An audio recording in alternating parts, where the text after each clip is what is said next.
మొత్తం మీద అయితే లోకేష్ గారి రూపంలో రెడీమేడ్ సీఎం గారు రెడీగా ఉన్నారనమాట మనకు. నేనైతే ఖచ్చితంగా నమ్ముతున్నానండి, స్ట్రాంగ్గా నమ్ముతా ఉన్నాను. జగన్మోహన్ రెడ్డి గారికి ముఖ్యమంత్రి అవుతారని నమ్మకము ఒక పార్టీ నాయకుడిగా పక్కన పెట్టండి, మీరు టీడీపీ నాయకుడిగా పక్కన పెట్టండి, ఒక ఫ్రెండ్గా చెప్పండి, జగన్మోహన్ రెడ్డి గారు ఫ్రెండ్గా చెప్పండి, జగన్మోహన్ రెడ్డి గారు ముఖ్యమంత్రి అవుతారని నమ్మకం లేదు మీకు?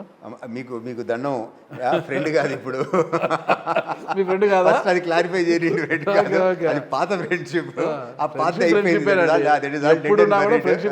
పార్టీలు వేరుగా సిద్ధాంతాలు వేరుగా, ఇప్పుడు అదే లేదు కాదండి. మీరు చూడండి, మనము నేను ఏదో ఒకరిని అనాలా అని చెప్పి ఒకరిని తక్కువ చేయాలని చెప్పి జనరల్గా రాజకీయాల్లో బిహేవ్ చేసిన విధంగా చేయను.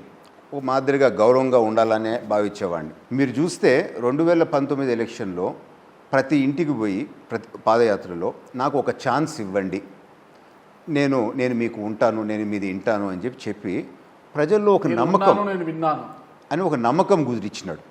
సో నమ్మకం కుదిరిచ్చిన తర్వాత, గెలిచిన తర్వాత ఎవరినన్నా మళ్ళీ ఒక్కరినన్నా ముద్దు పెట్టింది మీరు చూసినారా 5 సంవత్సరాల్లో?